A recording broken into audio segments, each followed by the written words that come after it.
warahmatullahi wabarakatuh dan salam sejahtera anak-anak SPM 2021 yang masih terus berada di rumah tapi masih ada semangat dan dorongan untuk belajar. Okey, pada hari ini kita masih setia dengan bab 4. Cuma kita dah sampai kepada tajuk 4.3. Di mana hari itu cikgu berhenti pada tajuk kerajaan, persekutuan dan juga peranan kerajaan tempatan. Tengok balik bab 4.2. Buku ni nanti cikgu bagilah dalam grup kita di Telegram, Santai Sejarah SPM. Ini tajuk kita. Okey, pada hari ini kita tak naklah banyak buang masa. Kita tengok tajuk kita ini. Tajuk kita ialah berkaitan dengan kerjasama. Kalau tak ada kerjasama, macam mana kita nak memastikan negara kita ni stabil, ekonomi kita berkembang, politik kita tenang. Okey. Kerjasama dua. Kerajaan persekutuan, kita dah belajar di Kuala Lumpur, dan kerajaan negeri, contohnya Perak lah. Baik, kita kena faham yang bahagian pertama ni, apa tujuan kerjasama ini. Apa tujuan kerjasama, apa bidang kerjasama. Okey, di sini. Pertama, tujuan kerjasama ni tak lain dan tak bukan dia untuk memastikan rakyat macam kita ni lah mendapat pembangunan yang sesuai. Pembangunan yang kita dapat manfaat lah. Contoh dalam apa? Sosioekonomi. Perniagaan tu sosioekonomi lah. Contohnya dalam pemeliharaan khazanah negara. Apa khazanah? Contohnya hutan, perumahan, keselamatan. Ini kita kena ada hubungan. Ini kita kena perincikan dalam bab ini. Okey. Untuk melaksanakan 4 tadi, ada beberapa agensi. Agensi ni contohnya macam apa? Sektor-sektor tertentu lah, menteri tertentu yang jaga. Yang mana agensi ni dia akan bagi bantuan kewangan, duit lah kepakaran kepada kerajaan negeri. Peruntukan. Kalau kita minta maaf tak ada peruntukan, dia katakan dan kita nampak di sini. Dia kata kerajaan negeri pula kita sediakan tanah lah. Contohnya dia nak buat highway, kita sediakan tanah. Kerajaan nak buat sekolah, kita sediakan tanah. Kerajaan kita pula kerajaan negeri lah. Okey, contohnya pertama ialah pembangunan tanah. Ini satu. Ini zaman-zaman yang agak banyak kita kena tahu ialah daripada zaman selepas merdeka lah. Iaitu zaman Tunku Abdul Rahman, Tun Razak, Tun Hussein On, Tun Dr. Mahathir. Kita tengok pada awal kemerdekaan ini, iaitu tahun 56, kita ada pembukaan tanah dan pembangunan in situ. Dia khusus dalam bidang tertentu. Pada waktu ini, kerajaan telah buka FELDA. Dalam bahasa orang putihnya, Federal Land Development Authority. Yang mana di FELDA ni pada waktu itu tanamannya ialah getah.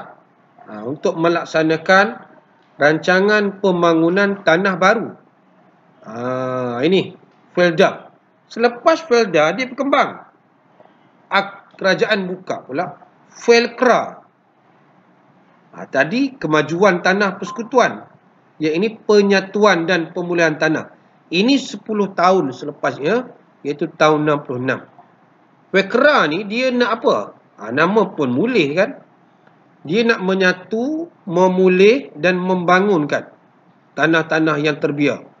Hutan-hutan dibuka. Contohnya macam kita, FELCRA seberang Perak, tanam sawit. Dulu zaman cikgu dulu, gajah pun ada. Pada waktu itu, dia pulih lah. Dia buat sediakan rumah. Kita nampak. Ini contohnya Felda Endau. Endau Rompin. Ada cerita kan. Okey. Nampak Tunku Tun Abdul Razak. Ini tahun 1970 ke atas zaman Tun Razak. Segitiga jengka. Kadang-kadang kita boleh jengka strategi. Ini Ilham Tun Abdul Razak waktu itu adalah timbalan Perdana Menteri. Selepas itu beliau Perdana Menteri tahun 66. 3 daerah Temerloh, Jerantut, Maran Pahang. Besar. Besar. Dan majulah. Baik. Kenapa kita panggilkan in situ? Tadi ada in situ kan? In situ ni satu tempat khusus yang ada disediakan kemudahan asas, jalan raya, elektrik, kedai-kedai, ada rumah dan ekonomi desa. Contohnya kedai-kedai lah. Pusat kalau di Fekra ada Wadira, wanita Fekra, buat keropok, niaga dan sebagainya. Baik. Jadi kita nampak in situ, semua in satu tempat. Baik. Jadi kita tengok gambar stem ni. Apakah justifikasi anda mengapa Tun Abdul Razak ni digelarkan sebagai bapa pembangunan? Sebab zaman ini kita berjaya bangunkan negara kita daripada merdeka, buka pembentukan Malaysia 1993, keluar Singapura 1965 dan zaman beliau bangun tahun 1970 ke atas. Bangun kita dah mula mengorak langkah daripada getah ke kelapa sawit, dah mula sedikit industri, dah ada sedikit dasar ekonomi baru. Nanti cikgu akan terangkan dalam bab-bab lain. Okey. Yang kedua, pembangunan wilayah. Tadi Felda dan Fekra 56 dan 66. Bab wilayah ini dia lagi besar. Ini zaman Tun Abdul Razak. Ini kita nampaknya pembangunan wilayah.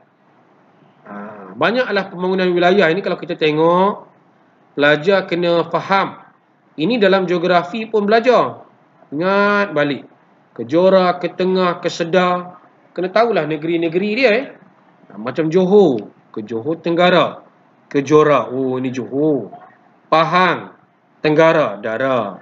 Ke Tengah. Ke Sedar. Perda. Kedah. Ini semua agensi pembangunan wilayah. Kalau Sabah Sarawak pun ada. Nampak tu Salkra dan SLDB. Tapi pelajar kita dah sinonim dengan Semenanjung ini. Saya harap tak susah lah untuk kita mengenal dan menghafal nama-nama ini. Baik. Seterusnya di zaman Datuk Seri Najib, kita dah didengarkan tentang koridor. Pembangunan koridor wilayah. Ini pembangunan yang lagi besar, lagi strategik. Maksudnya berapa tahun kita rancang ini. Tahun ini kita rancangkan. Yang mana kita nak bangunkan dengan lebih pesat ni. Ini contoh. Hebat ni kan.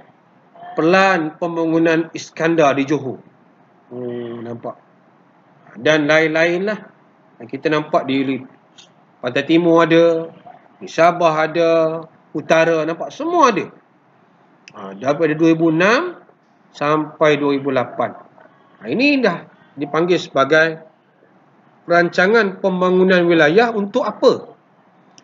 Dia nak pastikan bahawa ada, sorry, belahak kenyang minum ni, keseimbangan. Maksud semua negeri ni seimbang dari segi pembangunan, dari segi kemajuan, tidak ada yang tertinggal, tidak ada yang terpinggir. Macam YB kempen ni.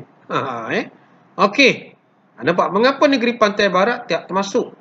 Ini sedap ni. Tak termasuk dalam rancangan pembangunan koridor wilayah. Nanti cikgu akan bincang yang ini dalam satu soalan khusus. Kita nak jawab esei nanti. Kenapa? Mana Terengganu? Mana Pulau Pinang? Pulau Pinang lah. Mana Pahang? Mana Kelantan? Ada. Kita nampak dalam pembangunan wilayah ini ada. Mengapa negeri pantai barat tidak termasuk rancangan pembangunan koridor wilayah? Kalau kita tengok sini 2007. Ada. Ini kita akan perincikan nanti. Kita tak nak jadi macam zaman British, pantai barat lebih maju daripada pantai timur. Okey. Seterusnya yang kedua. Ini baru nombor 2. Tadi yang pertama, ini semua nombor 1. Ini di bawah rancangan pembangunan tanah. Okey, yang kedua ni ialah pemulihan khazanah. Kita nak pulih pengurusan taman negara. supaya binatang-binatang hidupan liar ini tidak terancam. Itu kita nampak di sini kita sinonim dengan perhilitan. Yang ini pelajar kena tengok kemahiran peta dalam bab ini kita kaitkan dengan sedikit pengetahuan geografi pelajar. Ini Perak ada Royal belum. Kalau Pahang kita ada hutan liar Krau, Taman Negara Endau Rompin. Ini sempadan antara Johor dan Pahang. Ini Taman Negara Pahang, Kelantan, Terengganu. Ini taman negara. Dan Sabah pun ada Taman Negara Kinabalu yang telah diiktiraf oleh UNESCO. Jangan kita kacau-kacau lah UNESCO. Kita tak boleh ancam sangat banyak pembangunan di situ. Bukan senang dapat pengiktirafan daripada UNESCO sebagai tapak warisan dunia. Tengok Taman Negara Mulu, tengok gambar pun dah seronok dah. Juga diiktiraf oleh UNESCO. Selain daripada itu, Lenggong, Perak kan? Kita nampak. Kenapa Endau Rompin? Kenapa Royal belum? Ini kita nak jaga. Apa yang ada special di sini? Ini bawah ni. Rafflesia. Bunga yang paling besar di dunia. Nak hidup pun setahun, tapi kembang tak lama. Rafflesia azlani. Azlani. Ini namanya sempena nama Sultan Azlan. Almarhum Sultan Azlan ni. Ini yang dijumpai di mana? Hutan simpan Royal belum, Greek sana. Seterusnya yang lain-lain tu pelajar boleh tengok gambar. Pengurusan taman laut. Nak jaga batu karang. Contohnya di Mesing, Johor banyaklah. Johor, Pahang banyak taman laut kan. Sabah, Sarawak lagi banyaklah. Ini juga ada kemahiran peta. Pelajar boleh tengok. Kita nak jaga batu karang, kita nak jaga tentang binatang-binatang di situ, contohnya penyu belimbing. Pernah dengar penyu belimbing kan? Di sini pun ada penyu dan lain-lain Okey. Seterusnya kerjasama perumahan rakyat. Kalau kita ada zaman merdeka, zaman awal merdeka, zaman itu kerajaan sediakan perumahan kos rendah. Nama ni rumah murah lah. Dan kerajaan negeri dia bagi tanah dan dijual dengan harga yang sangat rendah lah. Namun pun kos rendah, murah. Rumah murah ni. Tengok cantik lah pada waktu itu. Ni tahun 50-an ni. Ini majulah. Rumah-rumah macam ini pun harganya pun beratus-ratus ribu. Okey. Ini perumahan mengatasi masalah kemiskinan. Ramai sangat. Nak buat rumah teres tak mampu. Kerajaan buat rumah pangsa, flat. Membina rumah pendapatan rendah. Ini rumah flat ni. Atau hari ni kita panggil rumah PPR.